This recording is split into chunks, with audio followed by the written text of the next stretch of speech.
The coffin of 14-year-old Jermaine Cools being carried by other school children is the reality of knife crime and the real consequences. This story sadly didn't get much media attention when it first broke. The media didn't even turn up to the scene, and this means that we don't have any reference of the street. But I covered a story several months ago on London Road also, which is only a few metres away from where he was killed. And this is what I'm going to have to reference due to the fact we don't have any pictures from the scene. The media began to get interested in the story once they discovered the age of the victim. This gives it media interest. But on Scarcity, every story matters, and every single story will have the same respect and also interest because everybody's life matters equally. A teenager has pled guilty to the murder of 14-year-old Jermaine Cools, who was stabbed to death in Croydon last year. On Monday the 9th of January at the Old Bailey, a 17-year-old boy who was 16 at the time has pled guilty to the murder of the 14-year-old on the 18th of November 2021. He will be sentenced on the 24th of February. The court heard at 6:40 in the evening. Police were called to a large fight outside a chicken shop on London Road, Croydon. The victim, Jermaine Cools, was with a group of youths and they were fighting in the doorway of the shop. While the fight was ongoing, the defendant was caught on CCTV walking towards the incident and he pulled out a knife that was inside his coat.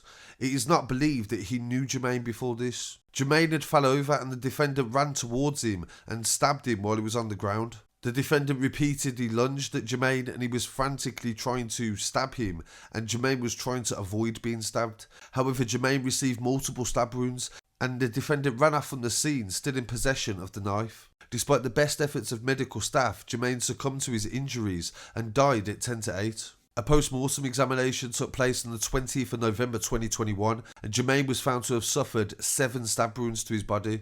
The fatal wound was one to his chest that pierced his lung. A murder investigation was launched and the defendant was quickly identified from CCTV. However, he'd left his home and the police didn't know where he was. He was arrested as the result of the police trying to arrest somebody else and he was in the property at the time. He gave them a false name but they later identified him as the suspect, who the court will not name due to the fact of his age.